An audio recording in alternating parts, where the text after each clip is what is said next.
Coombs. I'm one of the co-founders at Warballoon, and we're working on a game called Star Command Galaxies. And basically the premise is you're a starship captain, you build your ship, you hire your crew, you go explore a procedurally generated galaxy, and explore planets and things like that, defend yourself against aliens, and it's out on Steam Early Access right now. I think a big difference between our game is more of you're the captain of your crew. You're essentially Kirk or Picard. Your goal is managing your crew, managing their personalities. A lot of games in the procedurally generated space genre tend to be about managing either your empire or expanding, almost 4X mechanics. And ours is very much the opposite. It's one ship.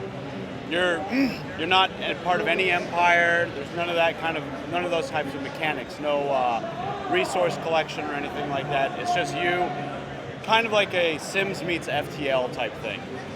So we had 2 successful Kickstarters, and those did quite well for us. We overshot by quite a bit on both, and that was a big part of funding. We've had a mobile release, so this is basically our sequel to that, and that did quite well, so that paid for a lot of it. And then, selling our souls, giving away blood, completely mortgaging our houses, and basically giving up our entire lives for a couple years to make this game. So it's really easy, and it's low stress. I recommend it to anybody.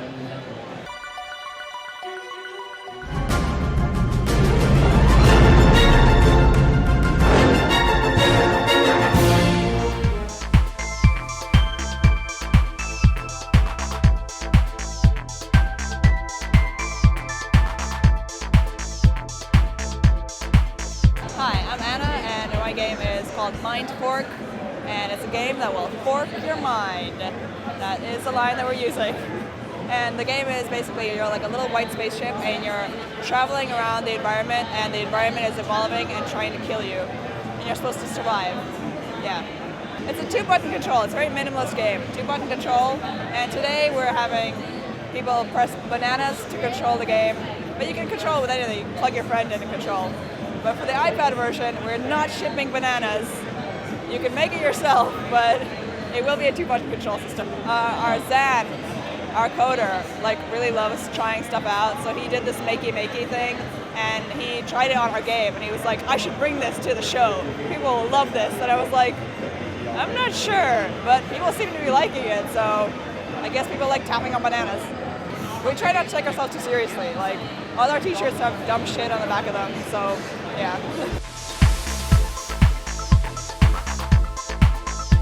It's almost done. We just need to publish it on the App Store, and it will be out next month, early October. I said September before, but it's definitely early October. iOS only, no Android yet. I mean, we all have Android devices, but we're a 3-person team, so it's really hard to port onto Android.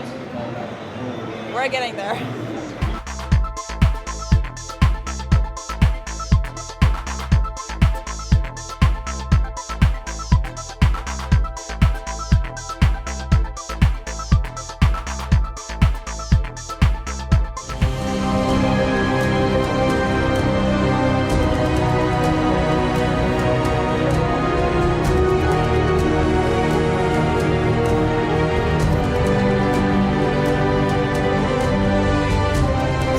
Is a space management game that's kind of all about people, interactions, and that kind of drives your motives and the way that you interact with the solar system. So when the game starts, we generate 200 years of procedural history for every single person. So how they're connected, what they did for a job, where they were born, what their statistics were like, how well they did at school, who their parents were. And so everybody in the solar system relates in some way, kind of that 6 degrees of separation. It very much exists in this game. So as you start to dig into people's stories, you find out really interesting stuff about them. And then that kind of drives your motives for how you interact with people. Do you flirt with somebody to get a better loan deal? Will your wife find out about that because she's connected through your cousin happens to work at the same place as this person? And so it's all about people, interactions, and kind of how that then kind of drives your story and your motives for how you interact with space.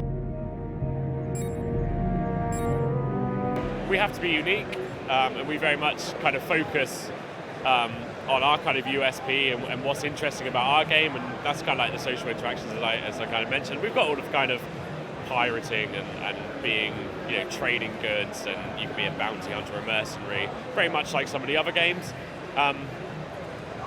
But yeah, I think it's great. I think it kind of, for us, it validated the market that there was now a resurgence. There was a real appetite for space games again. As you said, it kind of died off a little bit, and then it got kind of Faster Than Light, and a couple of other games sort of came out. And for us, it really sort of validated the market and said, yes, there's an appetite for this, and we'll just kind of do our own kind of niche thing, and we'll sort of find our place sitting in there. For us as humans, it's our next frontier, right? It's kind of like space is the next step for us. And so I think the idea has almost kind of been romanticized about, going out there and actually being a pioneer and exploring the unknown. I think that kind of appeals to a lot of people. So we're currently in beta. We've got a demo available from our website, soultrader.net. That features a lot of the kind of core gameplay mechanics. We've still got things like combat to add, and just come out other kind of mission types and elements we've kind of always had planned. And we're currently on Kickstarter. So if you go to soultrader.net/Kickstarter, that will redirect you to our project. We're currently looking for £10,000, which will just help us to get some more artwork and just kind of get things polished for an April 2016 release.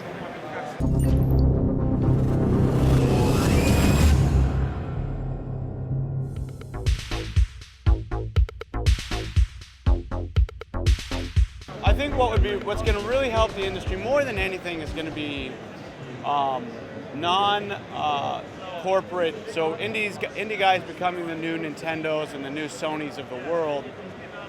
But we have a very different outlook on publishing. We have a very different outlook on what kind of games can be successful. And I think you're going to start seeing a lot of different types of titles. If you, no offense, but if you go over to the AAA side over there, it's very difficult to tell the difference between Halo and Homefront, and they're very, no offense, but it's very difficult to tell. And if you come over here to the indie side, there's no mistaking. There's some odd, neat games over here, and I think you'll see a lot more of that as these companies get bigger and bigger and start to get more clout in the industry. It's really great. There's so much creativity, but there's no visibility or discoverability for like the indie gamer. There's no good curation. Like, sure, there's Steam and everything, but even that doesn't include all the great games that are out there. There really needs to be a way to be able to find indie games easily. Yeah. The market's never been more saturated. It's never been more competitive, and there's never been as high quality games. Even 2 years ago when we got kickstarted, we were at Penny Arcade Expo, and the quality gap was large. You would have games that were basically like, this might work today, and now you walk around and like, I'd buy that, I'd buy that, I'd buy that, and so it's getting very competitive. I don't know, I suppose that's a good thing, it has to be, but I don't know if there's enough room for everybody, and so we'll see. That to me is the most risky part of the business right now, is you're facing not only competition, and not only a lot of competition, but a lot of good competition, and so getting discovered, I still believe that a good game finds its way, but I believe it a lot less than I did 2 years ago. It's not as easy as it once was.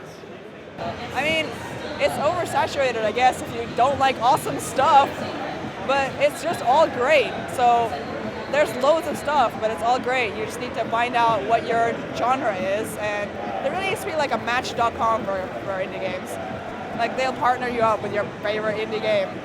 I don't know what indie means anymore. It's kind of, before it meant, if you were a kind of small couple of developers who were doing everything yourself, so you were self-funded, you had putting your own artwork in, you were doing all of your own marketing, you didn't have a publisher, that meant you're indie. There's a couple of people that now have got publishers, and they're indie, so that kind of definition's changed slightly.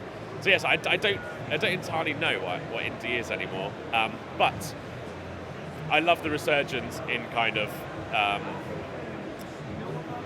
the bedroom coder being able to release stuff, and the internet very much kind of brought that out. So, before you had to go through kind of shops and retail in order to get your games out, and it's a lot more difficult to kind of get your stuff out there, and now the internet's just an open playing field now. So, with all of the engines that are coming out, whether we'll end up with lots of games that look the same remains to be seen. I think that's potentially one of the pitfalls.